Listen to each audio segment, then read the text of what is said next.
5వ కీర్తన 3వ వచనం. యెహోవా, ఉదయమున నా కంఠస్వరము నీకు వినబడును, ఉదయమున నా ప్రార్థన నీ సన్నిధిని సిద్ధము చేసి కాచి ఉందును.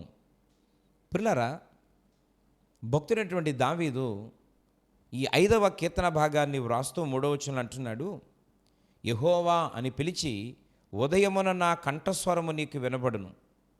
అంటే పిల్లరా, ఉదయమే నా కంఠస్వరం నీకు వినబడుతుంది అని అంటే ఊరికినే వినబడదు. అంటే దాని భావం ఏంటంటే, నేను ఉదయము నీ పాదాల దగ్గర గడిపి ప్రార్థన చేయడం వలన, నీ సన్నిధిని నీలో ఉండడం వలన, నేను స్వరమెత్తి నీ సన్నిధిలో ప్రార్థన చేయడం వలన నా స్వరము నీకు వినబడుతుంది నాయన అని చెప్తూ అంటున్నాడు. ఉదయమున నా ప్రార్థన నీ సన్నిధిని సిద్ధము చేసి కాచి ఉందును. అద్భుతమైనటువంటి మాట. ఈరోజు కొన్ని అనుభవాలు మనకున్నాయి పిల్లలారా. అవేంటి అని అంటే, ఎవరైనా మనకు సహాయం చేస్తాను, రేపు రండి, రేపు ఆఫీసుకి రండి, రేపు మా ఇంటికి రండి, లేదా పలానా చోటకి రండి అని అంటే, నిజంగా మనము ఆ రాత్రంతా కూడా ఆలోచిస్తూనే పడుకుంటాం. ఎప్పుడు తెల్లవారిద్దో చూస్తాం.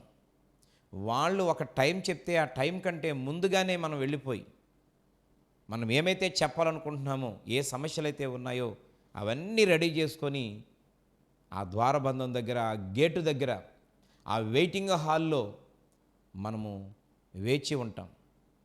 కానీ మనకు కొన్ని అనుభవాలు ఉన్నాయి పిల్లలారా. ఎన్ని రకాలుగా నువ్వు ఆసక్తి చూపి ఆ విధంగా వేచి ఉన్నా, తీరా అక్కడికి వెళ్ళిన తర్వాత నిరాశ ఎదురైనటువంటి సందర్భాలు ఉన్నాయి. నేను పదే పదే తిప్పి చివరికి దుఃఖాన్ని మిగిలించినటువంటి సందర్భాలు ఉన్నాయి.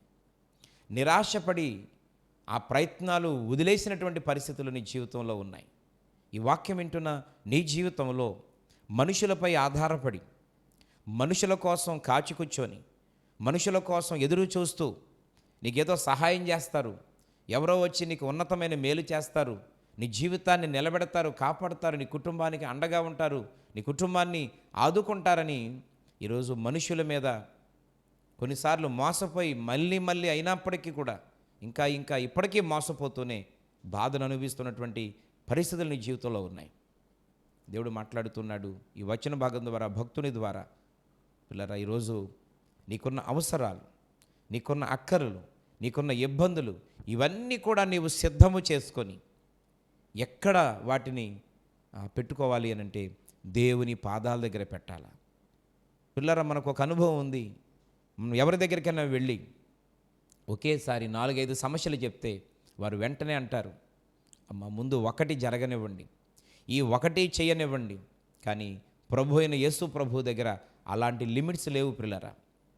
నీవు ఏ సమస్య అయినా, ఎన్ని అవసరాలైనా, ఎన్ని ఇబ్బందులైనా నీవు పోగు చేసుకొని రెడీ చేసుకొని, ఆ ఉదయం ఎప్పుడు లేచి నేను ప్రార్థన చేస్తాను, సాయంత్రం ఎప్పుడు మోకరించి ప్రార్థన చేస్తాను, ఈ సమస్యలన్నీ ఆయనకు చెప్పుకుంటాను అని నువ్వు సిద్ధం చేసుకుంటే వినడానికైనా సిద్ధంగా ఉన్నాడు, చేయడానికైనా సిద్ధంగా ఉన్నాడు. నువ్వు ప్రార్థన చేయాలని దేవుడు కోరుకుంటున్నాడు. ప్రభు పాదాల దగ్గర నువ్వు గడపాలని కోరుకుంటున్నాడు. నీకున్న అవసరాలు, ఇబ్బందులు, అక్కర్లన్నీ కూడా ఆయన దగ్గర ఆయనతోనే చెప్పాలని దేవుడు కోరుకుంటున్న అద్భుతమైనటువంటి దేవుడై ఉన్నాడు. ఈరోజు మనుషులు నీకు ఒక్కసారి మేలు చేస్తే, ఒక్కసారి నీకు ఉపయోగపడితే, రెండోసారి నీకు మేలు చేయరు. ఒకవేళ సిగ్గు విడిచి నువ్వు వెళ్ళినా ఆల్రెడీ నీకు చేశానని చెప్పి నేను పంపిస్తారు. కానీ ఈరోజు జీవం కలిగిన దేవుడు నీ జీవిత కాలములో ఏ టైంలో అడిగినా, ఎన్నిసార్లు అడిగినా, ఎన్ని అడిగినా, ఎంత పెద్దది అడిగినా, ఏది అడిగినా ఆయన చేయడానికి సిద్ధంగా ఉన్నాడు. అనుభవపూర్వకంగా భక్తుడైన దావీదు అంటున్నాడు, ఉదయమున నా కంఠస్వరము నాయన నీకు వినబడుతుంది. అవును ప్రియులారా, ఈరోజు నీ స్వరానికి విలువనిచ్చేది ఒక్క దేవుడు మాత్రమే. నీ మాటకు గౌరవాన్ని ఇచ్చేది దేవుడు మాత్రమే. కొన్నిసార్లు నీ మాట కొన్ని చోట్ల నీకు అవమానాన్ని తెచ్చిపెడుతుంది. కొన్నిసార్లు నీ స్వరం నీకు దుఃఖాన్ని తెచ్చిపెడుతుంది. కొన్నిసార్లు నీ మాటకు సమాజంలో విలువలేక సిగ్గుని తీసుకొని వస్తూ ఉంది.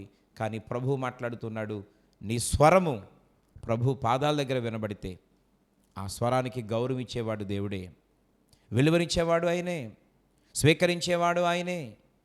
ఈరోజు నీ అవసరాలు, నీకున్నటువంటి పరిస్థితులు, ఇబ్బందులు ఇవన్నీ కూడా నీవు సిద్ధము చేసుకొని యేసయ్య పాదాల దగ్గర నువ్వు కనిపెడితే తప్పకుండా దావీదు జీవితంలో విడుదలనిచ్చి సామాన్య స్థితిలో నుండి ఉన్నత స్థితిలోని తీసుకుని వెళ్ళి నడిపించిన దేవుడు, ప్రశాంతత ఇచ్చిన దేవుడు, ఆధిక్యతనిచ్చిన దేవుడు, దుఃఖాన్ని విడుదల చేసిన దేవుడు ఈ సమయంలో నీ జీవితంలో కూడా ఒక గొప్ప కార్యాన్ని చేయడానికి దేవుడు సిద్ధంగా ఉన్నాడు.